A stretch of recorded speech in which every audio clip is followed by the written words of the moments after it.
अस्सलाम वालेकुम dear students, how are you. I hope कि आप सब ठीक होंगे और अच्छे से होंगे। आज की जो लेक्चर सीरीज़ चल रही है हमारी है वो आपको पता ही है, क्लास 12 मैथमेटिक्स की लेक्चर सीरीज़ चल रही हैं, उसको ही हम कंटिन्यू कर रहे हैं। क्वेश्चन हम एक्सरसाइज 3.3 पर पहुंच गए हैं। हम उसकी बेसिक इंट्रोडक्शन हमने दी है प्रीवियस लेक्चर में, आप देख सकते हो वहाँ पे, लिंक डिस्क्रिप्शन में आपको मिल जाएगी। और जो आज का लेक्चर है हमारा, वो हमारा क्वेश्चन नंबर 4 से ऑनवर्ड्स हो जाएगा। उसको शुरू करने से पहले मुझे आपसे एक छोटी सी रिक्वेस्ट है, जो भी कोई हमारा वीडियो देख रहा है ये आप शेयर कीजिए, ताकि जो भी कोई पोर स्टूडेंट आपके रिलेटिव में होगा, कोई आपके नेबरहुड में होगा, उन तक ये पहुंच जाए। ताकि जो हमारा मकसद है, हमारा मेन मकसद है कि जो भी पोर स्टूडेंट्स हैं वो कोचिंग एफर्ट नहीं कर सकते हैं, उन तक ये वीडियो पहुंच जाएगा, तो वो भी इन लेक्चर सीरीज़ को फ़ायदा उठा सकते हैं। बस अगर आप कुछ सोसाइटी के लिए करना चाहते हो तो इस वीडियो सीरीज़ को आप जितना हो सके शेयर कीजिए, ताकि जहाँ जहाँ तक आप ये वीडियो पहुँच जाएगा और उस सवाब की नीयत से पहुँच जाए, ताकि अल्लाह ताला आपको इसका अजर देगा।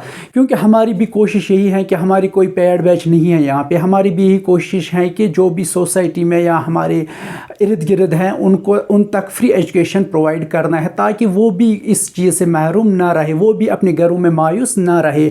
हमारी ये छोटी सी एक कोशिश है हमारी एक सोसाइटी के लिए। आपका भी ये फ़र्ज़ बन जाता है कि आप भी कुछ अपनी सोसाइटी के लिए कीजिए। अगर कुछ नहीं कर सकते हो, इस वीडियो सीरीज़ को आप जितना हो सके शेयर कीजिए, ताकि कोई गरीब बच्चा भी इससे फ़ायदा उठा सकते हैं। Thank you to all of you. मुझे उम्मीद है कि आप ये काम ज़रूर करोगे। तो चलो हम नेक्स्ट लेक्चर सीरीज़ की ओर जाएंगे। जो आज का हमारा लेक्चर है वो क्वेश्चन नंबर 4 से हम स्टार्ट करने जा रहे हैं। क्वेश्चन नंबर 4 क्या बोल रहा है? ये जो क्वेश्चन नंबर 4 है ये तभी आपको समझ आएगा जब तक ना आप प्रीवियस लेक्चर जो मैंने दिया था, बेसिक इंट्रोडक्शन जो थी 3.3 की, जिसने वो बेसिक इंट्रोडक्शन पढ़ी, उसमें एक्सरसाइज में कुछ भी दिक्कत नहीं हो जाएगी। क्योंकि मुझे उम्मीद है कि ये एक्सरसाइज आपको खाली 15 या 20 मिनट में कंप्लीट कर पाओगे। चलो देखते हैं क्वेश्चन नंबर 4। क्वेश्चन नंबर 4 क्या बोलता है? If A transpose is equal to this, वही से गिवन दिया गया है ए ट्रांसपोज, ठीक है। A transpose is equal to -2 3 1 and 2 and B is equal to -1 0 1 and 2। A transpose दिया गया है और बी खाली मैट्रिक्स दी हुई है, बी का ट्रांसपोज नहीं है, खाली बी दी गई हुई है, ये आपके पास गिवन हुआ है। देन फाइंड, आपको क्या निकालना है? a + 2b का होल ट्रांसपोज। पहले आपको a + 2b जो है इसकी एक अलग सी मैट्रिक्स बन जाएगी और फिर उस मैट्रिक्स का ट्रांसपोज निकालना है आपको, ठीक है। हमारे पास a नहीं है, हमारे पास a ट्रांसपोज है। सबसे पहले हमें फाइंड करना है a क्या मैट्रिक्स बन जाएगी, प्लस 2b, 2 तो कांस्टेंट है, b की मैट्रिक्स हमारे पास ऑलरेडी है, खाली हमें पहले a फाइंड करना है, क्योंकि हमारे पास a ट्रांसपोज दिया हुआ है। a ट्रांसपोज से हम a निकाल सकते हैं, फिर उस मैट्रिक्स को सिंपलीफाई करके इन दो को होल ट्रांसपोज निकाल सकते हैं। देखिए कैसे हम करते हैं। देखो बेटा, हमारे पास गिवन दिया हुआ है a ट्रांसपोज। सबसे पहले अगर मैं a ट्रांसपोज को चेंज करूंगा a में, फॉर एग्जाम्पल ये a ट्रांसपोज है, -2 3 1 and 2, ये a है, तो इसका a क्या बन जाएगा? मैंने आपको यही बोला है कि a जो होती है ये कोई मैट्रिसेस होती है, ये रोज एंड कॉलम्स का इंटरचेंज होता है। अब बेसिक ये वीडियो लेक्चर जो हमारी है, बेसिक प्रीवियस इंट्रोडक्शन जो हमारे पास है, बेसिक इंट्रोडक्शन इस एक्सरसाइज के, वहाँ पे मैंने समझाया कि ये ट्रांसपोज होता है क्या है। देखो a क्या होता है? a जो होता है कोई मैट्रिक्स होते हैं, इसको हम ट्रांसपोज निकालते हैं रोज एंड कॉलम्स को इंटरचेंज करके, ठीक है। तो वैसे ही है यहाँ पे भी। देखो अगर ये a ट्रांसपोज है तो इसके भी a क्या बन जाएगी? इसके रोज जो है वो कॉलम्स बन जाएगी, कॉलम जो है वो रोज बन जाएगी। देखिए -2 3 1 and 2। देखिए मैं इस b से पहले समझा। फॉर एग्जांपल मेरे पास ये b है, b क्या है मेरे पास? -1 0 1 and 2। अगर मुझे b का ट्रांसपोज निकालना है, ये मुझे बहुत ईजी है, मुझे रो करना है चेंज किस में? कॉलम में, -1 0 and 1 and 2। अगर मुझे ये इसका क्या निकला है? ट्रांसपोज निकला है। रो को कॉलम में चेंज किया, इस रो को कॉलम में चेंज, तो ये बी ट्रांसपोज बन गया। अगर यही से गिवन है तो मैं इसको ये बना सकता हूँ, क्योंकि कॉलम को रो में चेंज करना है। वैसे ही यहाँ पे है, यहाँ पे a ट्रांसपोज है, इस कॉलम को मैं रो में चेंज करूँगा, -2 1, कॉलम को रो में चेंज करूँगा 3 और 2, ये इसका a बन गया। तो a भी हमारे पास है, b भी हमारे पास है। अब मुझे क्या निकालना है? a + 2b, a + 2b। I hope ये आपको समझ आया होगा। जी इसकी बी ट्रांसपोज की मुझे नीड ही नहीं है यहाँ पे, तो मैं यहाँ पे सिंपली a+2b निकालूंगा पहले, फिर मैं उसका ट्रांसपोज निकालूंगा। a+2b, देखिए ये b है, सबसे मुझे 2b निकालना है, वो भी मैं निकालूंगा यहाँ से। 2b की मैट्रिक्स क्या बन जाए, 2 से इसको मल्टीप्लिकेशन है, 2 - 1 that is called -2, 2 × 0 that is called 0, 2 1 are 2, 2 2 are 4, ये बन गया 2b। फाइनली मुझे क्या निकालना है, a+2b that is equal a+2b, a मेरे पास ये है +2b, ये मैट्रिक्स और ये मैट्रिक्स को मुझे ऐड करना है। यथ मैट्रिक्स तो यथ मैट्रिक्स में पान ऐड कर वो सा -2 + -2 that is equal to -4, 1 + 0 that is equal to 1, 3 + 2 that is equal to 5, 2 + 4 that is equal to 6।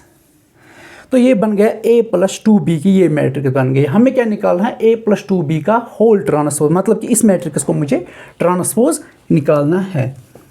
तो यहाँ से मैं निकालूंगा a+2b का whole transpose that is equal to, मुझे इस a+2b की ट्रांसपोज निकालना है। तो -1 -4 और 1 5 और 6, तो इसका ट्रांसपोज बन गया। तो a+2b का होल ट्रांसपोज आपके पास ये मैट्रिक्स बन गई। आई होप कि ये आपको समझ आया होगा अच्छे से। अगर कहीं भी कुछ मसला है तो आप मुझे कमेंट बॉक्स में ज़रूर पूछ सकते हो। तो नेक्स्ट क्वेश्चन नंबर 5 पे हम जाएंगे। अब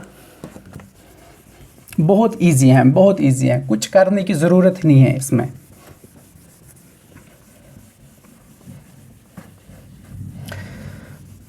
तब तक आप इस वीडियो को शेयर कीजिए, ज़्यादा से ज़्यादा शेयर कीजिए।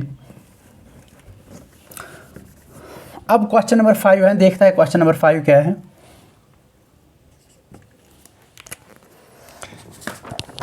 Question number 5, for the matrices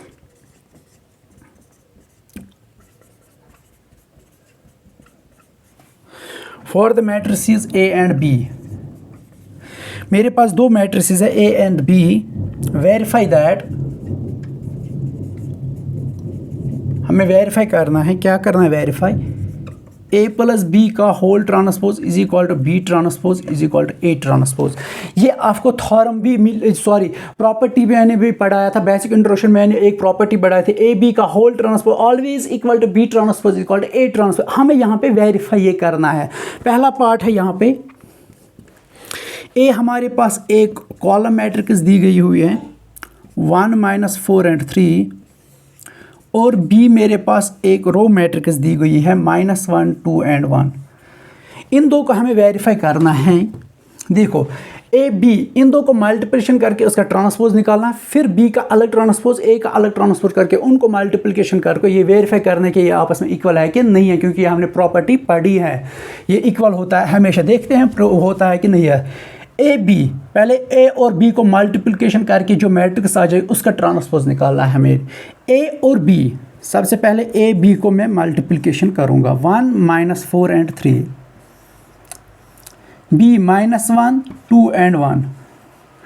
देखो ए बी को मल्टीप्लिकेशन हम कैसे करते हैं, दो मैट्रिक्स को हम कैसे मल्टीप्लिकेशन करते हैं, फर्स्ट रो को फर्स्ट कॉलम के साथ, फर्स्ट रो को सेकंड कॉलम के साथ, फर्स्ट रो को थर्ड कॉलम के साथ। देखिए 1 × -1 that is equal to -1, 1 × 2 that is equal to 2, 1 × 1 that is equal to 1। ये आपने सीखा है प्रीवियस एक्सरसाइज में। -1 × 4 that -1 × 1 that is equal to 4, minus minus cancel हो जाएगा। 4 × 2 that is equal to -8, 4 2 are 8, -1 × 1 that is equal to -4, 3 × -1 that is equal to -3, 3 2 are 6, 3 1 are 3। बेटा ये आपको बन गया है ए बी, ए बी की मैट्रिक्स बन गई है।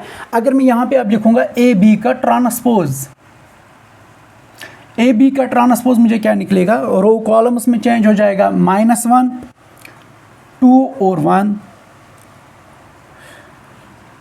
4 -8 -4 -3 6 एंड 3। बेटा ये हो गया ए बी का होल ट्रांसपोज, निकला हमें ये वाला साइड। अब मुझे निकालना है B transpose A transpose.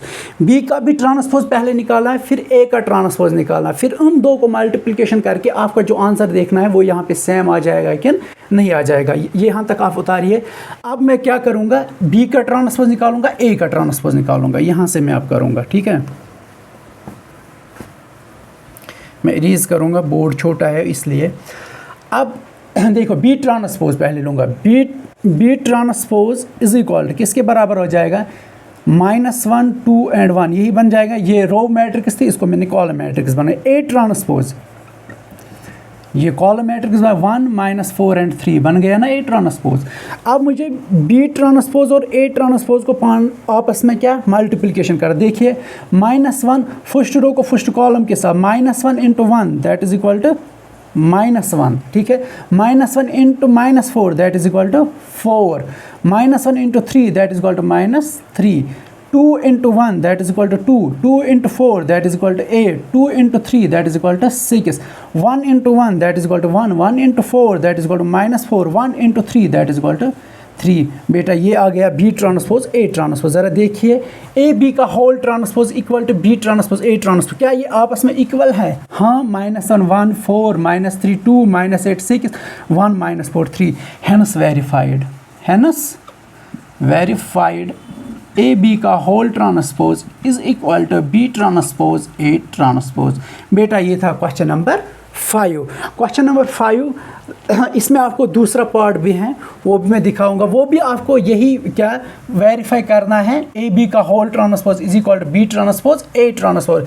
Similarly आप ऐसे भी इसी तरीके से आप उस पार्ट नंबर 2 वो भी करेंगे, वो आपकी होमवर्क रहेगी। मैं पार्ट यहाँ पे लिखूँगा क्या पार्ट है, फिर आप वो घर पे कर देना अच्छे से, ठीक है। ए हमारे पास है, बहुत ही सिंपल है, 0 1 एंड 2 कॉलम मैट्रिक्स हैं, और बी हमारे पास 1 5 7 है, रो मैट्रिक्स है। तो बहुत ही ईजी है ए बी का ट्रांसपोज। पहले ए बी को मल्टीप्लिकेट करके उसका जैसे मैंने ये किया ना पार्ट नंबर 1, सिमिलरली आपको पार्ट नंबर 2 करना होगा। आई होप कि ये भी आपको अच्छे से आएगा। आप ट्राई कीजिए ना, ट्राई करने में आपको कुछ नहीं जाता है। अगर नहीं आया तो आप मुझे बोल सकते हो, तो आप ट्राई कीजिए, इंशाल्लाह रहमान आपको ये पार्ट नंबर 2 भी अच्छे से आएगा। क्योंकि मैं इसलिए आपको ये होमवर्क रखता हूँ ताकि आप भी कुछ घर में पढ़ सकते हो या कर सकते हो, ठीक है। अगर नहीं आया कोई दिक्कत की बात नहीं है, आप मुझे कमेंट सेक्शन में पूछ सकते हो। तो अब क्वेश्चन नंबर 6 की ओर हम जाएंगे। बहुत इजी है ये exercise. Question number 6, question number 6 क्या बोलता है? फर्स्ट पार्ट है इसका 2 पार्ट है, उन्होंने फर्स्ट पार्ट दिया है ए इज इक्वल टू एक मैट्रिक्स है आपके पास, cos alpha sine alpha minus sine alpha cos alpha. ये ए मैट्रिक्स है आपके पास। तो आपको देन वेरीफाई करना है आपको A transpose is equal to I. ये आपको प्रूव करके देना है। क्या आपको वेरीफाई क्या करना है? आपके पास ए मैट्रिक्स से अच्छे से, ये क्वेश्चन में आया, ये एग्जामिनेशन में आपको रिपीट होता है, 2-3 सालों में ये रिपीट हुआ है ये क्वेश्चन। पार्ट नंबर 1 क्या है? A is equal to cos alpha sine alpha minus sine alpha cos alpha. बच्चे क्या करते हैं, वो घबरा जाते हैं क्योंकि उन्होंने मैट्रिक्स खाली 1 2 में देखी है, नंबर्स में देखी है, लेकिन यहाँ पे मैट्रिक्स अब किस में, ट्रिग्नोमेट्री रेशियोज में आ गई है। तो घबराने की कोई ज़रूरत नहीं है। कलम उठाए, कागज़ उठाए, देखते क्या हो जाता है। पहला स्टेप अगर गलत भी हो जाए कोई बात नहीं है, फिलहाल तो हम ट्राई करेंगे ना। ट्राई में क्या हो जाता है, आप ट्राई कीजिए, पहले ही घबराना नहीं होता है। सबसे पहले आप देखेंगे मैट्रिक्स ये है, तो वेरीफाई हमें क्या करना है? वेरीफाई बोलता है कि A transpose is equal to I, A transpose is equal to I. देखो क्या है, ए आपके पास मैट्रिक्स गिवन हुई है, सबसे पहले आपको ए ट्रांसपोज निकालना, वो आपको आएगा। इन दो को मल्टीप्लिकेशन करके आपको आंसर आना चाहिए ये आई क्या होती है, ये मैंने आपको पहले ही सिखाया। I is identity matrix, identity matrix यानी कि 1 0 0 1, यही तो होती है ना आइडेंटिटी मैट्रिक्स। अगर आपको 2 क्रॉस 2 मैट्रिसेस हैं तो आइडेंटिटी मैट्रिक्स भी 2 क्रॉस 2 बन जाएगी। अगर आपके पास गिवन 3 क्रॉस 3 मैट्रिसेस है कोई भी, तो आइडेंटिटी मैट्रिक्स भी वहाँ पे आपको होगी 3 क्रॉस 3 मैट्रिक्स। तो घबराने की कोई ज़रूरत नहीं है। देखते हैं क्या करेंगे हम इस क्वेश्चन को। देखिए सबसे पहले हमें क्या चाहिए, ए है हमारे पास, मेरे पास ए ट्रांसपोज होना चाहिए। सॉल्यूशन में आप लिखेंगे ए आपके पास क्या है, cos alpha sine alpha sine alpha cos alpha. तो ए ट्रांसपोज आपके पास आ जाएगा और रो को कॉलम में चेंज करेंगे, cos alpha sine alpha minus sine alpha cos alpha. अब ए ट्रांसपोज को मल्टीप्लिकेशन करूँगा, यही है ना बात। देखो मेरे पास ए भी आया, ए ट्रांसपोज भी आया, तो इन दो को मल्टीप्लिकेशन करके देखता हूँ क्या आ जाएगा। जगह छोटी है यहाँ पे, फिर भी मैं कोशिश करूँगा इसमें आने की। देखो A transpose is equal to, देखो इन दो को मुझे मल्टीप्लिकेशन करना। मल्टीप्लिकेशन कैसे करना है, फर्स्ट रो को फर्स्ट कॉलम के साथ करना होता है। देखो cos into cos alpha that is equal to cos square alpha बन जाएगा ना, cos into cos alpha that is equal cos square alpha. दूसरा क्या है, प्लस इसको प्लस साइन अल्फ़ा, यहाँ पे भी साइन अल्फ़ा, तो यहाँ पे साइन स्क्वायर अल्फ़ा बन गया पहला, इसका ये पहला एलिमेंट बन गया इसका। दूसरा घबराने की कोई ज़रूरत ही नहीं है। देखिए ना, इस रो को मैंने इस कॉलम के साथ मल्टीप्लिकेशन किया, पहले वाले को पहले के साथ, दूसरे वाले को दूसरे के साथ, तो बन गया पहला एलिमेंट आपको। इसी तरीके से पहले रो को सेकंड कॉलम के साथ मल्टीप्लिकेशन करूँगा। देखो cos into minus sine alpha ये बन जाएगा ना, और cos alpha sine alpha, cos alpha minus sine alpha ये बन जाएगा ना ऐसे, कॉस अल्फ़ा माइनस तो बाहर आ जाएगा, इसको माइनस साइन अल्फ़ा। ठीक है, तो फिर बीच में प्लस आ जाता है, तो प्लस मैं थोड़ा ऊपर लिखूंगा, प्लस इसको फर्स्ट रो को सेकंड कॉलम के साथ, sine into this cos into this into sine into cos alpha, sine alpha cos alpha हो गया। ये फर्स्ट को सेकंड के साथ cos into sine, sine into cos हो गया ये।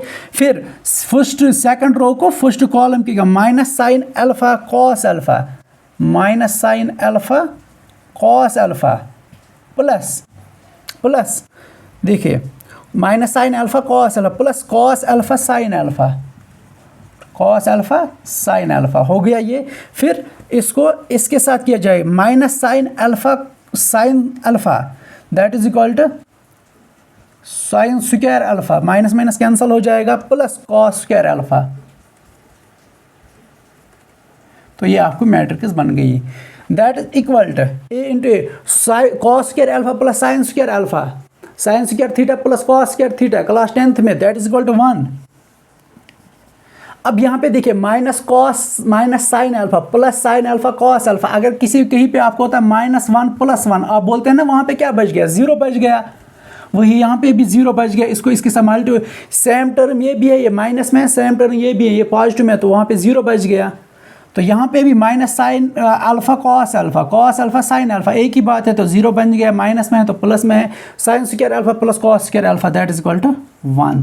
तो hence proved A transpose is equal to I that is equal to identity matrix, hence proved. तो यहाँ पे हम लिखेंगे हेंस प्रूव्ड, ए ट्रांसपोज आपके पास ये मैट्रिक्स बने that is equal to I, identity matrix है तो हेंस प्रूव्ड।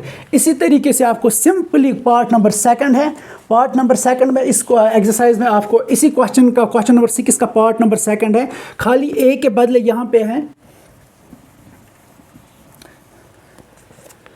पे है साइन अल्फ़ा कॉस अल्फ़ा, यहाँ पे माइनस कॉस अल्फ़ा और साइन अल्फ़ा, बस सिंपल। बाकी प्रोसीजर यही है, जहाँ पे चेंजेस हो गए वहाँ पे आप करोगे। आई होप कि ये आपको आएगा, अगर नहीं आएगा तो आप मुझ पे छोड़िए, आप मुझे कमेंट सेक्शन में खाली बोलिए कि सर हमें ये नहीं आया है, तो मैं आपको इसकी PDF भी बाद में सेंड करूँगा। ठीक है, आप हमारे टेलीग्राम चैनल जो हमारे पास हैं आमिर मैथ्स एकेडमिक, आप वहाँ पे ज्वाइन कीजिए और आपके हर एक लेक्चर की PDF मिल जाएगी।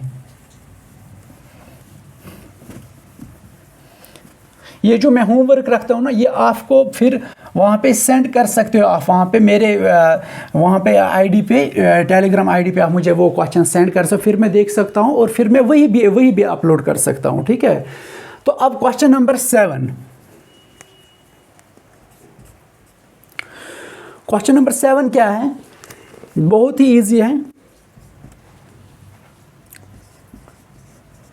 Show that matrix A is equal to 1 -1 and 5 -1 2 1 5 1 and 3। ये शो कर दिए ये मैट्रिक्स है क्या, is a symmetric matrix, symmetric matrix. हमें शो करके देना है कि ये जो ये मैट्रिक्स है ये सिमेट्रिक मैट्रिक्स है। मैंने क्या बोला है, सिमेट्रिक मैट्रिक्स की कंडीशंस कब होती है, एक मैट्रिक्स सिमेट्रिक मैट्रिक्स जब हम उसका ट्रांसपोज निकालेंगे वो ए ही के बराबर होगी, वही इसी मैट्रिक्स के बराबर होंगे, तो तब हम कहेंगे ये मैट्रिक्स क्या है, सिमेट्रिक मैट्रिक्स है। जब एक मैट्रिक्स का ट्रांसपोज निकाल दिया जाएगा, अगर वो ट्रांसपोज उसी मैट्रिक्स के बराबर होगा, तब हम कहेंगे वो मैट्रिक्स क्या है, सिमेट्रिक मैट्रिक्स है। तो देखते हैं सॉल्यूशन यहां से। अगर मैं ए का ट्रांसपोज निकालूंगा, अगर वो फिर से ए ही बन गया तो तब मैं कहूंगा it is a symmetric matrix. A transpose में निकालूंगा, देखते हैं रो को कॉलम में चेंज हो जाएगा, 1 -1 5, सेकंड -1 2 1, तीसरा 5 1 and 3। बेटा ये तो ए ही निकलता है ना, hence proved A transpose is equal to A, therefore A is a symmetric matrix, therefore A is a symmetric matrix. बहुत इजी है, कोई कुछ किया ही मैंने इसमें, कुछ किया ही नहीं मैंने, बिल्कुल सिंपल सा ट्रांसपोज निकाला। अगर वो ट्रांसपोज फिर उसी मैट्रिक्स के बराबर है तो हम कहेंगे ये क्या है, सिमेट्रिक मैट्रिक्स। तो ये पार्ट नंबर फर्स्ट था इसका, बहुत ही ईजी है। पार्ट नंबर सेकंड क्या है, पार्ट नंबर सेकंड है कि और एक मैट्रिक्स है हमारे पास, वो बोलते हैं कि ए ही हमारे पास एक मैट्रिक्स है मगर दूसरे एलिमेंट्स है इसमें। बोलते हैं show that the matrix A हमारे पास मैट्रिक्स है 0 1 और -1 -1 1 0 1 -1 and 0 is SCQ symmetric matrix. बोलते हैं कि ये हमें प्रूव करके दीजिए कि ये क्या है, CQ सिमेट्रिक मैट्रिक्स है। कब हम बोलते हैं एक मैट्रिक्स को CQ सिमेट्रिक मैट्रिक्स, जब हम उसका ट्रांसपोज निकालेंगे तो वो माइनस बाहर आ जाएगा, -a बन जाएगा, यानी कि वही मैट्रिक्स बन जाएगी लेकिन उसमें माइनस कॉमन आ जाएगा, तब हम कहेंगे a जो है वो क्या है, CQ सिमेट्रिक मैट्रिक्स है। चलो देखते हैं। सबसे पहले मैं सॉल्यूशन है यहाँ से इसका, ए ट्रांसपोज अगर मैं इसका करूँगा, ज़रा देखिए ये बन जाएगी 0 1 and -1, वही बन जाएगी ना, 0 1 and -1 कॉलम में आ जाएगा, -1 0 and 1 1 -1 0। ज़रा देखते हैं, अगर मैं इसमें कॉमन माइनस लूँगा, ये मैंने समझाया है, जब भी मैं कॉमन माइनस लेता हूँ, जिस एलिमेंट के साथ माइनस नहीं होता है उसमें माइनस आ जाता है, जिसमें होता है वो बाहर आ जाता है। देखो यहाँ पे माइनस है तो सबसे पहले मैं माइनस बाहर दूंगा, एक 0 यही के रहेगा, यहाँ पे माइनस नहीं रहेगा, यहाँ पे माइनस आ जाएगा। वही बात है, यहाँ पे माइनस नहीं है तो यहाँ पे माइनस आ जाएगा, 0 यहाँ पे माइनस है, ये बाहर आ जाएगा, खाली 1 रहेगा, यहाँ पे खाली 1 रहेगा, यहाँ पे -1 रहेगा, यहाँ पे 0 आ जाएगा। बेटा ज़रा देखिए माइनस है तो माइनस वही से, ज़रा ये मैट्रिक्स देखिए ये कौन से, 0 1 क्या ए है, 0 1 -1 -1 0 1 1 -1 0 1 -1 0, that is equal to A. Hence proved A transpose is equal to -a, therefore A is a CQ symmetric matrix, is a CQ symmetric matrix. कोई दिक्कत की बात ही नहीं है, खाली एक माइनस को कॉमन लिया, जिन एलिमेंट्स के साथ माइनस नहीं है उन पे माइनस लग जाता है, फिर वो वही मैट्रिक्स बन जाती है। Then we say that A is a CQ symmetric matrix. ये था क्वेश्चन नंबर 7 का दूसरा पार्ट। अब हम जाएंगे क्वेश्चन नंबर 8 पे। आई थिंक कि ये आज के लिए सफिशेंट है क्वेश्चन नंबर 7 तक। नेक्स्ट लेक्चर में इंशाल्लाह रहमान हम क्वेश्चन नंबर 8 से आज आगे जाएंगे, इसमें भी 10-12 क्वेश्चन हैं। आई होप कि आज का लेक्चर आपको आज का सेशन आपको बहुत ही अच्छा लगा होगा। मैंने पहले भी रिक्वेस्ट किया है आपसे कि इस लेक्चर सीरीज़ को बनाने के लिए खाली मेरे पास एक ही रीज़न है कि जो हमारे पास सोसाइटी में गरीब बच्चे हैं उन तक ये वीडियो पहुंच जाएगा। Thank you to all of you watching this video. लेकिन मेरी बात को थोड़ा सा गौर कीजिए, अगर आप इस सोसाइटी के लिए कुछ भी नहीं करना चाहते हो, कुछ भी नहीं, कम से कम इस वीडियो को आप शेयर कीजिए, क्योंकि ये भी आपके लिए एक सदक़े जारिया रहेगा।